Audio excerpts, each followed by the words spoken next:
Ket Ketvav.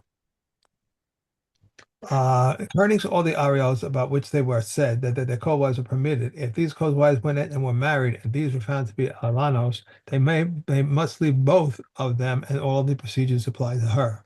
If one married his Yavama and her co-wife went and was married to another, and it was discovered that this one is an alonis, she must leave both of them, and all the procedures apply to her. If a scribe wrote a get for a man and receipt for a woman, and he erred and gave the get for the woman and the receipt to the man, and they gave them one to another, and afterward the get was found in the hand of the man and the receipt in the hand of the woman, she must leave both of them, and all these procedures apply to her. Rabbi Eliezer says if it went out immediately, it is not a get. If it went out afterward, it is a get because the first is not believed to abrogate the rights of the second. The man writes a get to divorce his wife and then changes his mind. Beit Shammai says he disqualified her from marrying a Kohen. Beit Hillel says, Beit Hillel says, however, that if he gave it to her on the condition was not met, he did not qualify for marrying a Kohen. Okay. Right. Okay. Um, by the way, if it helps a lot if you bear in mind that in the world of Beis Shammai, the only reason for divorcing your wife is if if she has been with another man. That's it. That's you don't just divorce a wife because you had an argument. That's Shammai. So again, in Beis Shammai's mind, as soon as you're writing a get, you're saying basically that your wife has had relations with somebody else, and you change your mind because okay, you think maybe it didn't happen or something like that. But now this is a serious it's a serious chashash, and now this woman should not be allowed to marry a Kohen. And we're going to see this again over here when it comes to the Beis Shammai and Beis Hillel. Once again, with the kula of Beis Shammai and the chumrah of Beis Hillel in Mishnah Tes. Okay, so what do we have here? Megarish es ishto v'lana imo b'pundaki. So he divorced his wife, and then what happened? We see them going together into the hotel room. So what's this? They're divorced and they're going together into a hotel room. Beis Shammai omrim eina tzricha imeno get sheni. So Beis Shammai says we don't suspect them of actually having had relations. They were trying to save money on the hotel room after traveling together or whatever. Beis Hillel omrim tzricha imeno get sheni. No, what we have is a situation where the husband and wife rediscovered their old feelings, went together into the hotel room, and they had relations basically for the purpose of remarrying, and um, that's what we suspect at this point because people we don't want to suspect people of just going and being immoral and having relations for entertainment. If they went back into Yichud together and had relations, then it was for the purpose of getting married, which means now that if they come out and say, oh, no, we divorced, and they said, okay, now you must give a second get. Okay. Why is Beis Shammai Makil in this case? Because the only reason why they could have been divorced was because she had been unfaithful to him. So if he knows that, then why is he going to be having relations with her? That's not a normal kind of a thing. But anyway, this is that's what leads to the kula of Beis Shammai. Now let's just dive in and say, Emasai, when does Beis Hillel say this though? Bisman she'en nisgarsha min hanisuin. That's when she was being married. They had been living together, right, as a married couple from nisuin, from the chuppah. Umodim b'nisgarsha min ha'eresin she'ena tzricha imenu get sheni. But if they were just married by kiddushin and they hadn't been living together yet, then even Beis Hillel says, "Nah, we don't suspect that they had relations." If they haven't been living together, then he isn't so bold as to say, "Okay, we were divorced and we never lived together, but now let's have relations." That he doesn't have the boldness to do. So in that case, Beis Hillel would agree with Beis Shammai. There's no need for a second get. Kanasa beget kereach. Okay, now we're going to learn about a get kereach, and the coming Mishnahs are going to talk about it. So a bald get, if if a man married a woman and it turns out later that her get was a bald get, then she's going to have all the penalties that we discussed in the previous Mishnayos, that she's going to be divorced from both men. And so I just had a tail walk across my screen. Come on, get out of here. I always forget to close the door. They come in here. Come on. Uh, Cats and computers have a natural affinity for some reason. Um, so um, yeah, so she gets all the penalties. Now let's go straight into what is a get kareach, a bald get. Um, so this comes from the phenomenon that we introduce for kohanim. So when a kohen wants to divorce his wife, we want to create a little bit of extra friction. Because if a Kohen divorces his wife, then there's no takey backies, right? You can't. It's done, and he can't say, "Oh, I was just angry. I didn't really mean to divorce her," because now she's a divorcee and he's not allowed to remarry her. So what they did was for a Kohen, they write out the get, and then they instead of signing on the bottom of the get, they fold it over, sew it up. They make at least three folds, which we'll see in the Mishnah. And each time that the shtar is folded over, a witness signs on the back, and then it's folded over again and stitched up again, and a witness signs on the back. So you have at least three witnesses. So that's what another chumrah is, that normally you need two witnesses. Here we need three. Um, and it keeps getting folded. Now you can fold it more than three times. And if you fold it more than three times, you need to get extra witnesses. So the more times you fold, the more times you have to, the more witnesses you have to get. Now the get kareach is where basically you got three witnesses, but then one of the folds doesn't have a witness on it at all. This is a pasul get. Why is it a pasul get? Because even though you've got your three witnesses on it, um, it might be assumed that the reason why there are, let's say, four or five folds is because the husband specifically wanted extra witnesses on it, and one of them didn't sign, which means the whole get is invalid because it wasn't written LP the wishes of the husband.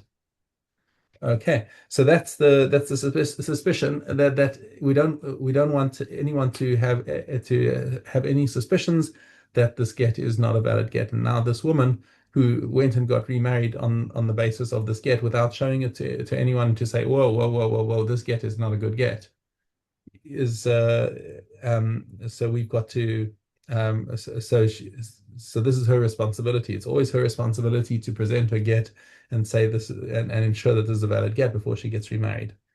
Now, Mishnah Yud is going to explain a couple of things about it. Get kereyacha kol mashlimen alav divrei ben nanas. So Ben Nana says that when you have a get kerech, or at least a get makushar, which is the Kohen's get, you've got your three basic witnesses, but you've got some extra folds, and now we want to we want to get some more people to sign on it because it was written with extra folds. You can pull in people who wouldn't normally be allowed to sign on a shtar. So you could have somebody who's pasul edus, a thief, a gambler, a professional gambler, somebody, even a minor, even a shote, yeah, not to say a woman. As long as it's got the signature on it, then it's great. Okay, that says this is Ben Nanas. Rabbi Akiva Omer ein mashlimin alav ela krovim haruin laha'id b'makom acher. So no, you can't have people who literally pasul la'edus signing this thing. That we don't do. But what we do, the concession that we make to having to the fact that this is already a kosher get without all the extra signatures, is that we allow people to sign who are relatives.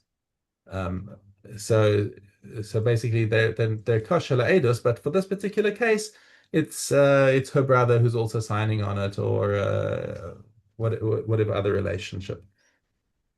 Okay. Ezehu get kerech. What exactly is the get kerech? Kol kasharav merubin me'edav.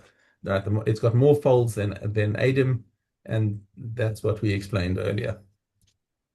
Okay, so Uh, um, Question in today's world, um, if a married person had an affair, all right, the yes. woman had an affair, could and there were other things, could they go to the Beis then for the divorce and say this is what you did, and they would hold that that's still halachically today?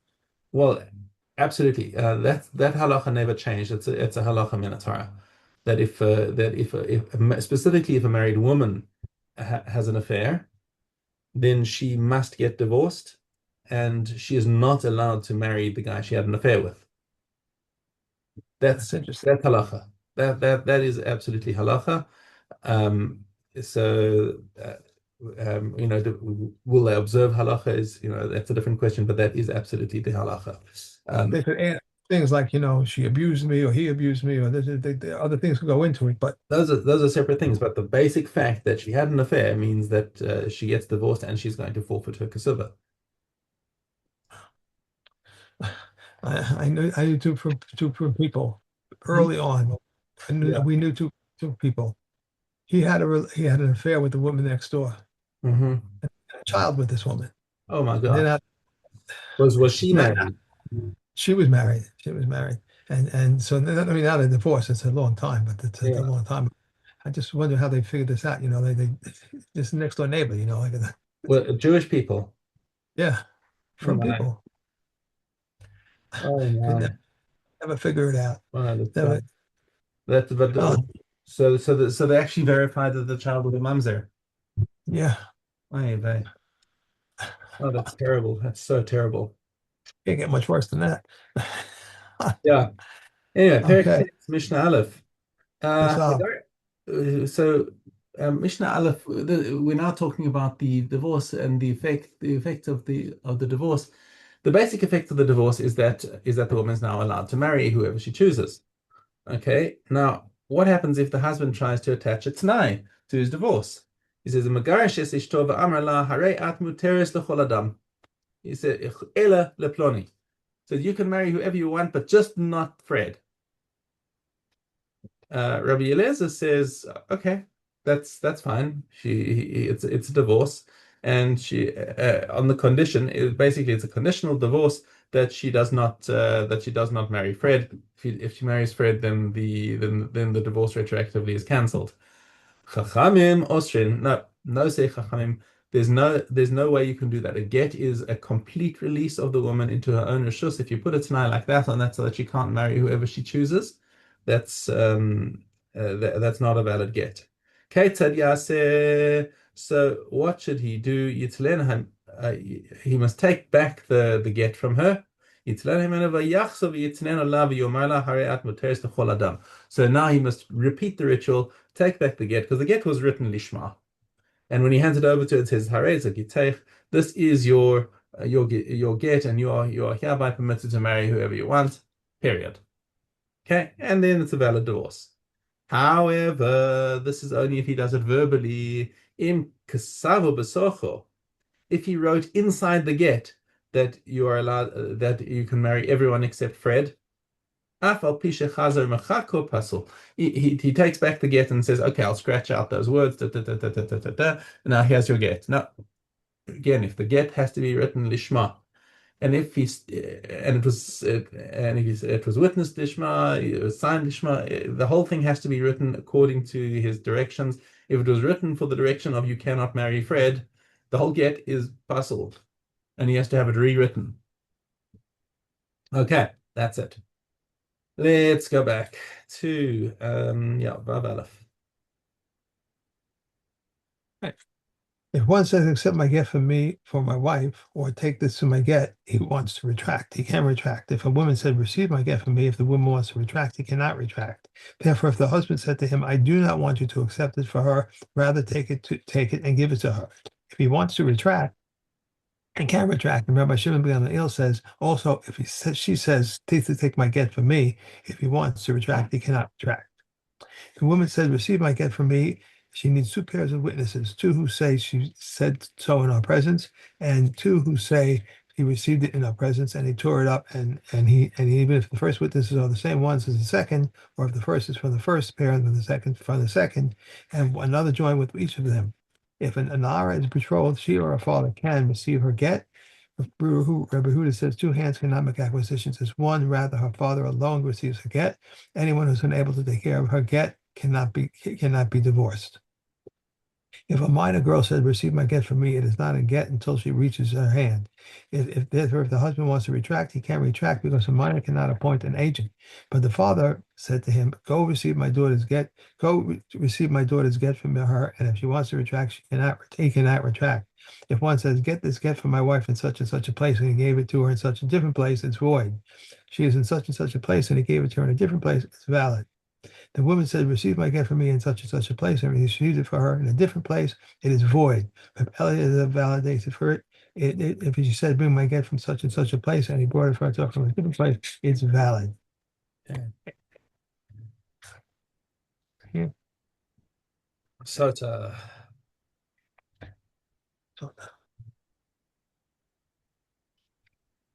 Okay, Gimel Aleph, Face. base. Right, okay. He waved it and brought it in near the altar, removed the comments and burned it. But he gave it to her in a drink, and afterward offered her mincha offering. It is valid. Before the scroll was erased, if she said, I will not drink, her scroll is hidden away, and her mincha offering is scattered on the ash heap. A scroll is not valid for the use of any other act of sota. If the scroll was erased and she then said, I am defiled, the water is poured out, and her mincha offering is scattered on the ash heap. But if the scroll was erased and then she said, I will not drink, they force her and make her drink against her will. If she hardly finishes drinking before her face becomes sallow, her ass bulge and her eyes protrude, and they call out, take her out so that she will not contaminate the temple courtyard with tumah. If she had any merit, it held her punishment in abeyance. Certain merits hold the punishment in abeyance for about 1 year. Others hold it in abeyance for 2 years. Others hold it for abeyance for 3 years. Based on this, Bez Abbai says a man should teach his daughter Torah so that if she ever drinks, she will realize that merit can hold her punishment in abeyance. If Eliah says whoever teaches his daughter Torah is as if he teaches her sensuality. If Yeshua said a woman prefers one measure with sensuality than 9 measures with chastity. He refused to say a foolish saint, a cunning evildoer, an abstinent woman, and a wound of the pious. These are the ruin of the world. Okay, that's That's it. it. Okay, Ksubos. Okay, Aleph Ket. If they saw a woman talking with someone in the street and said to her, what is the nature of this man? And she replied, he is so and so, and he is a Kohen. Rabbi Gamil and Rabbi Elias say she is believed. Rabbi Shua says she is not believed. Rather, it is presumed that she had been intimate with a Nesonite or with a Mamzer until she proves her claim. If a woman was pregnant and they said to her, what is the nature of this fetus? And she replied, he was fathered by so and so, and he is a Kohen. Rabbi Gamil and Rabbi Elias said she is believed. Rabbi Shua, however, says she is not believed. Rather, it is presumed that she is pregnant from a Nesonite or a Mamzer until she proves her claim. Said Rabbi Yossi, was there an incident concerning a young girl who went down to draw water from a spring and was violated? Said Rabbi Yochanan ben Nori, if most of the men sitting may marry off the daughters of Kohanim, this one may marry a Kohen. Okay.